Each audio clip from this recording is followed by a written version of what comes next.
이번 슬라이드에서는 그 최소 제곱법을 경험, 위험, 최소화, 그다음에 영어 약자로는 ERM의 관점에서 또 한번 해석을 해보겠습니다. 처음 듣는 용어면은 일단 이 슬라이드 자체가 좀 어려우실 수 있어요. 여기서의 그 철학, 여기서의 그 저의 마음가짐은 뭐냐면은 일단 이런 세팅이 있다 하고 세팅을 소개하는 겁니다. 그러니까 세팅은 굳이 이해할 필요가 있는 게 아니라 너는 그렇게 밥상을 차렸구나 하고 받아들이시면 됩니다. 그래서 밥상을 한번 이제 차려보죠. 밥상을 차리고 난 다음에 최소제곱법은 이 밥상에서 요거는 요거를 지정한 거에 해당한다.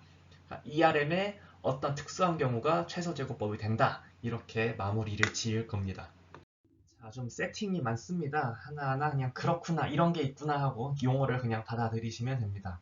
일단 경험이념 최소화는 상당히 매우 그 제너럴한 테크닉입니다. 그래서 더 추상적이에요. 자, 지도학습에서 y와 예측값을 잘 근사하는 이 규칙을 어떻게 찾을 것인가? 자, 이 절차를 따라가면은 이 절차를 보통 따라가서 찾으면 됩니다. 라고 이렇게 주장을 합니다. 자, 이제부터 그 경험 위험 최소화의 세팅을 소개합니다. 일단 랜덤 벡터는 모집단의 확률 분포, 잘 모르지만 아무튼 어떤 확률 분포를 따른다라고 가정을 할 겁니다. 그 다음에 여러분들이 세팅을 해야 하는 게 이게 손실함수 세팅이 필요하고 함수 공간 세팅이 좀 필요합니다. 이 손실함수랑 함수 공간 세팅이 제일 중요합니다. 자, 손실함수는 뭐냐면요. 인풋 두 개를 받아서 y도 스칼라고 a도 스칼라거든요. 그래서 스칼라 두 개 받아가지고 넌 네거티브 밸류를 하나 뱉어주는 녀석을 한번 생각을 해봅시다. 이거 그냥 리얼 해도 됩니다. 뭐 이렇게 중요한 건 아니에요. 그래서 어떻게 할 거냐면요. 우리가 지금 xi 이 손실함수 어떻게 쓸 거냐면 보통 어떻게 쓰냐면요. 우리가 지도학습을 한다는 거는 xi, yi 돼가지고 xi를 이용해서 yi를 잘 예측하는 거잖아요. 자, 그래서 이렇게 예측하기 위한 어떤 규칙 F1X, F2X 여러 가지 캔디데이트들이 F의 여러 가지 후보군들이 있을 겁니다. 어떤 후보군들이 좋을지 이제 막 잴 건데 후보군들이 잴 때 어떤 기준으로 잴 거냐면요. 이 손실함수를 기준으로 재는 겁니다. 자, 그래서 일단 F1X를 평가한다는 건 어떤 식으로 잴 거냐면은 첫 번째 L이라는 손실함수의 첫 번째 인풋에 yi를 집어넣고 두 번째 인풋에 xi에다가 그 나의 후보 함수를 집어넣어가지고 둘을 계산할 겁니다. 자, 그래서 같은 함수 xi에 대해서 f2xi도 모두 이렇게 해볼 수 있겠죠. 자, 그러면은 얘네들을 다 봅니다. 자, 그래서 각 i 점들에 대해서 로스를 다 계산할 겁니다. 자, 그러면은 어, 뒤에 나올 건데 자, 이따가 다시 설명을 할게요. 다시 지금 얘기를 해야겠다. 자, 그러면은 모든 함수, 모든 관측값 xi, yi들에 대해서 이 로스 밸류들을 썸 해볼 수 있겠죠. 자, 그러면은 나의 첫 번째 후보는 어떤 로스의 총합 이렇게 쫙 내줄 겁니다. 마찬가지로 f2에 대해서도 ly, f2xi 쫙 계산해 줄 겁니다. 자, 그러면은 이 손실함수가 재주는 건 그거예요. 자, F1에 대해서 손실의 총합 나오죠? F2에 대해서도 손실의 총합이 나옵니다. 여러분들은 어떤 F를 택하시겠습니까? F1, 이 손실의 총합이 작은 이 함수를 우리는 택하고 싶어요. 아니, 크게 되면 안 되냐? 그럴 수도 있는데, 우리는 어떤 식으로 이 설계를 할 거냐면은, 손실함수를 태초에 정의할 때부터 손실함수가 낮을수록 좀 좋은 F를 우리가 진짜로 잘 근사한다는 그 직관에 맞는 F가 나오도록 손실함수 자체를 설계를 할 겁니다. 그 설계의 근거가 이제 다음 슬라이드에 등장을 하게 될 겁니다. 자, 우선은 이거는 우리가 실제로 할 일이고 개념적으로는 우리가 관찰한 모든 지점, 모든 데이터 포인트들에 대해서 다 평균을 냈다는 거를 우리는 개념적으로는 어떻게 쓸 수 있습니까? 우리가 모르는 모집단의 그 확률 분포를 모르긴 하지만 모집단의 모든 데이터에 대해서 다 계산을 해본 다음에 평균을 내면은 이게 기대값이 되는 거죠. 그래서 우리는 어떤 주어진 근사함수 f에 대해서 손실함수의 기대값을 계산을 해보게 됩니다. 그래서 손실함수의 기대값 자체를 우리는 위험, 리스크라는 말을 붙이게 됩니다. 자, 그런데 그러면은 잘 생각해 보면은 f를 하나 지정할 때마다 위험이 계속 튀어나와요. 자, 그러면은 이렇게 f를 뭐 여러 개 고려를 하겠죠. f1, f2, f3 차차차 고려를 할 겁니다. 근데 현실적으로 생각해 보면은 우리가 고려를 해야 될 함수 f가 너무 많죠. 사전에 그 f의 공간을 축소시켜주지 않으면은 f는 너무 많습니다. 여러분, 함수 전체의 공간은 너무 커요. 그렇기 때문에 그 함수 전체의 공간을 좀 줄여서 생각을 합니다. 그래서 이번 그 선형외계 분석에서는 가장 간단한 함수 공간을 하나 생각을 해서, 자, fx가 다 베타 제로 더하기 베타 트랜스포즈 x의 형태로 나타난다고 생각을 합니다. 자, 그러니까 뭡니까? 자, 이제부터 좀 사람들이 용어를 여러 가지로 뒤집어서 쓸 건데, 자, 이제 f가 fl이라는 클래스에 들어왔다고 이렇게 쓰는 거는요, 이렇게 fx가 베타 제로 더하기 베타 트랜스포즈 x라고 쓰는 거랑 동치인 겁니다. 자, 그 다음에 하나 더 얘기할게요. 그러면은 f 하나는 누구에 의해서 결정되는 겁니까? 베타 제로와 베타의 순서쌍에 의해서 결정되는 거죠. 1대1 대응이라는 말을 쓰겠습니다.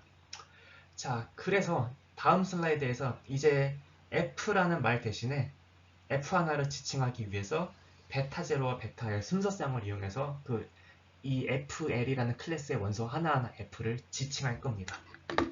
자, 다음 슬라이드로 넘어갈게요. 자, 지금 이런 노테이션을 썼습니다. 지금 f 스타 x가 뭐 true다 이런 말 전혀 안 썼습니다. 그냥 f 스타 x의 definition입니다. 자, f 스타 x를 어떻게 정의할 거냐면요, 기대 손실 위험 함수를 최소화시키는 그 주어진 펑션 클래스 내에서 주어진 손실을 최소화시키는 어떤 함수를 f 스타라고 쓸 겁니다. 자, 그러면은 일단 개념적으로 f 스타는 true 모형이랑 아무 상관이 없습니다. 자, 그렇지만 여러분 보통 손실함수를 디자인할 때 어떻게 하냐면요, 요 녀석의 최소값 요 f 스타 자체가 우리가 원하는 true 그 선형에게선 그 true 베타 제로 대 베타 그 true 곡선 있죠? true 곡선과 같아지도록 우리가 손실함수 L을 디자인을 할 겁니다. 자, 그래서 개념적으로는 그냥 이 슬라이드에서의 F스타 자체는 기대 손실의 최소화 원인 어떤 함수인데, 손실 L을 디자인할 당시에 그 F스타 자체가 이상적인 근사함수 F스타가 되도록 L을 우리가 선택을 해줄 겁니다. 자, 그래서 얘를 만약 이기젠플로, 자, 만약에 FL을 아까의 그 슬라이드에서 FL을 보려면은, 자, 요거를 이렇게 쓰는 거예요. 베타 제로 스타 콤마 베타 스타를 뭐로 정의를 하냐면은 아그민 세타 제로 베타 제로 콤마 베타 인 RP 플러스 1 그다음에 여기 공간에다가 좀 작게 쓸게요. 공간에다가 뭘 쓸 거냐면은 expectation 손실함수 y, 베타 제로 더하기 베타 트랜스포즈 x. 자, L을 무엇을 선택할 때 L이 뭔지는 모르겠지만 아무튼 요 expected value를 L이 하나 주어지면 계산을 할 수 있겠죠. 그 녀석을 최소화하는 녀석을 베타 제로랑 베타 스타 이렇게 정의를 할 겁니다. 자, 그러면은 경험 위험 최소화 원리. 자, 이거는 머신러닝 띠오리에서 밝혀진 사실입니다. 적당히 이 손실함수랑 그다음에 이 함수 공간이 좀 좋은 수학적 조건을 만족시킨다고 하면요, 자, 대수의 법칙 있죠? 확률분포에서의 IID 표본 이용해가지고 자, 여기 unknown 기대값과 이 확률 변수들을 자, 그냥 주어진 데이터에 대한 자, 경험적이라는 말은 그 기대값을 주로 샘플에서 표본에서 계산을 할 때 경험적이라는 엠피리컬이라는 그 접두어가 붙게 됩니다. 자, 아무튼 여기서 하는 말은 요 확률 분포의 기대값을 샘플을 이용해서 표본에서 근사를 하고 나서 그 표본에서의 그 최소값을 구하면 표본에서의 그 최소 함수가 그 모집단에서의 솔루션을 표본 크기가 커지면 커질수록 근사할 수 있게 된다. 이게 지금 경험 위험 최소화 원리입니다. 그래서 이거는 이렇게 팩트로 그냥 받아들이시면 됩니다. 자, 그러면은 자, 펑션 공간을 FL로 이렇게 적시했을 경우에는 요 수식을 위의 수식을 어떻게 쓸 수 있냐는 거냐면요. 베타 제로랑 베타 햇을 이런 애를 찾아봐요.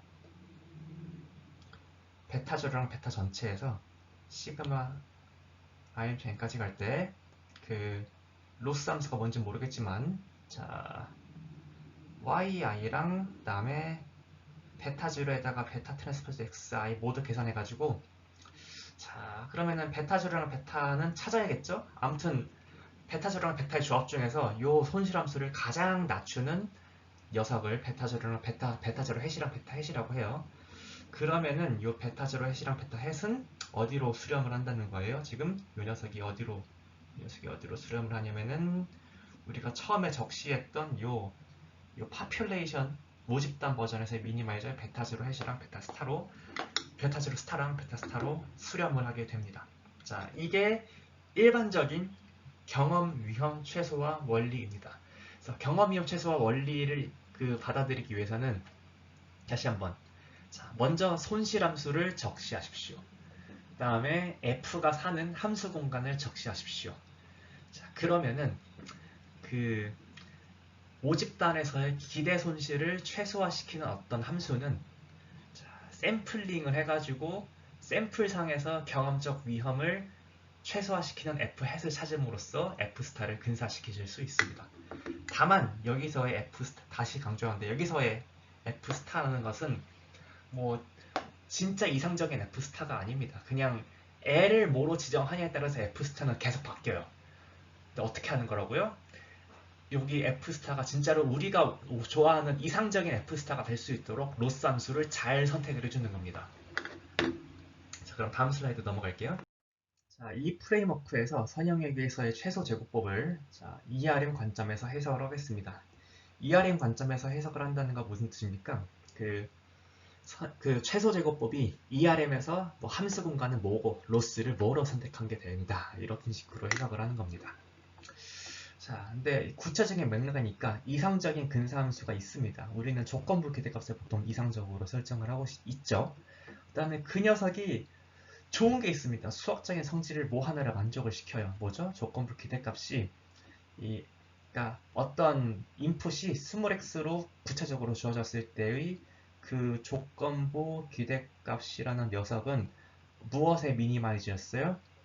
자, x가 스몰 x로 주어졌을 때 y와 관찰된 y와의 제곱 매저된 차이를 최소로 하는 요 a였어요. 모든 x에 대해 성립을 합니다. 그러면은 이걸 가지고 일단은 주장부터 할게요. 만약에 자 다른 가정 다 빼고 그냥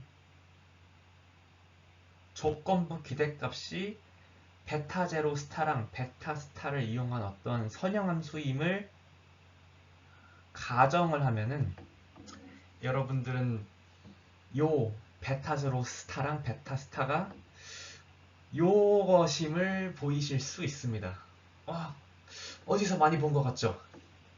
경험 위험 최소화 원리랑 경험 위험 최소화 원리의 그 가정 파트랑 되게 비슷해 보이지 않습니까?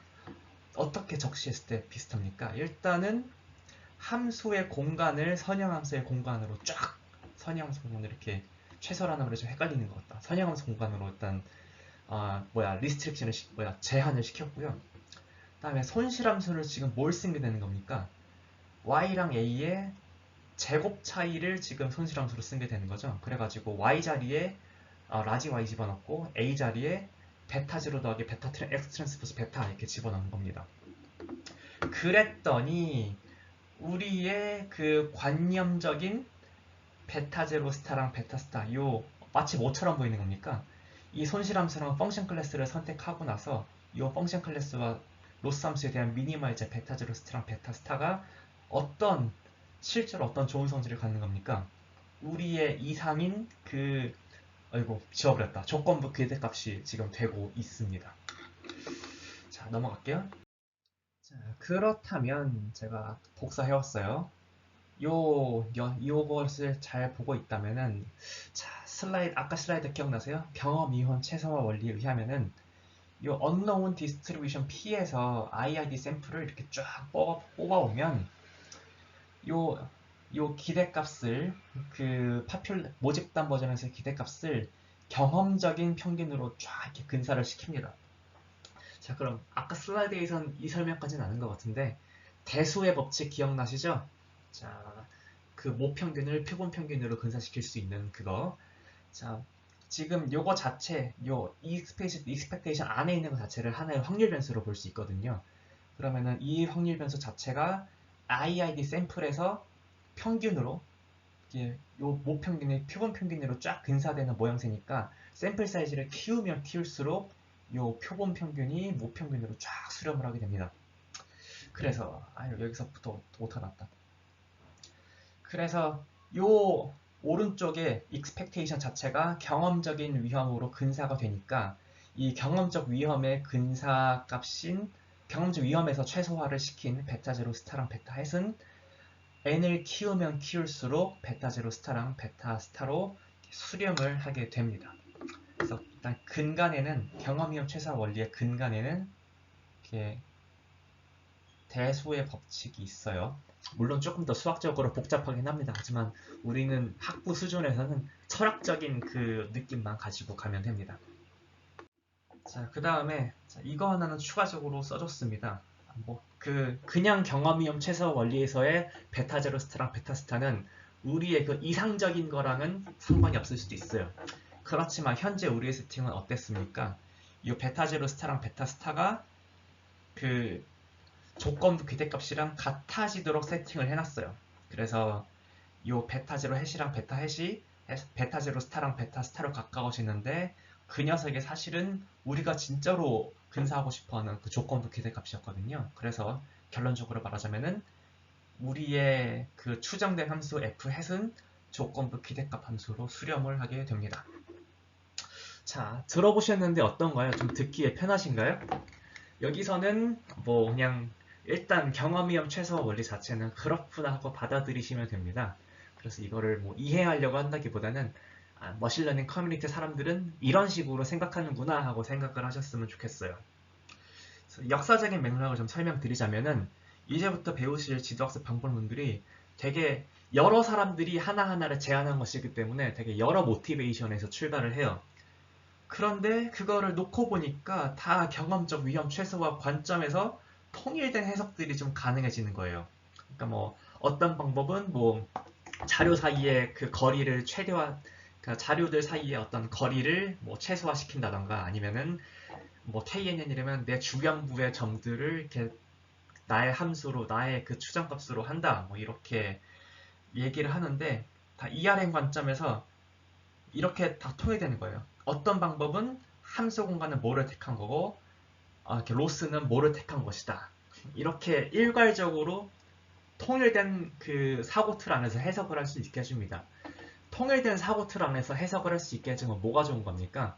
어떤 방법론과 어떤 방법론 사이에 조금은 더 자세한 비교가 가능해집니다. 예를 들면 어떤 방법론과 어떤 방법론은 함수 클래스는 똑같은데 로스가 다를 수 있는 거예요.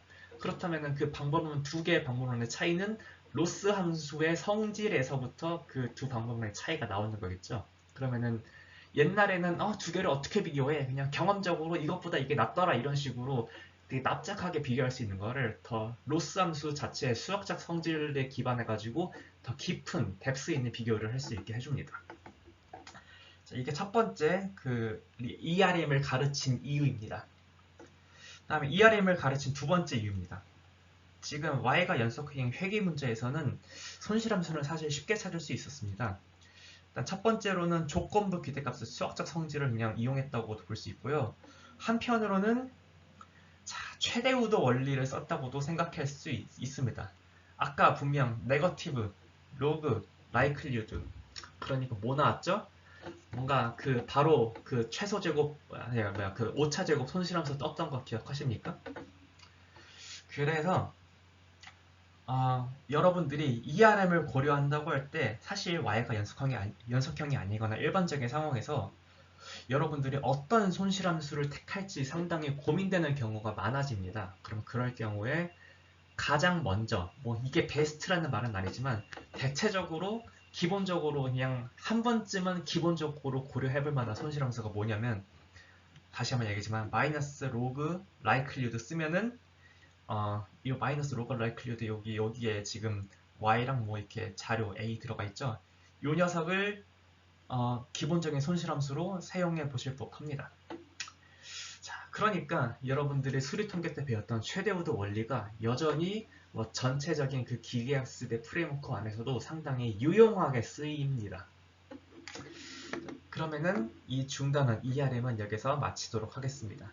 자, 다음 슬라이드에서 이제 개념적으로 그래 우리가 찾아야 되는 최소화 원 리스트 스퀘어가 왜 나왔는지를 살펴봤어요.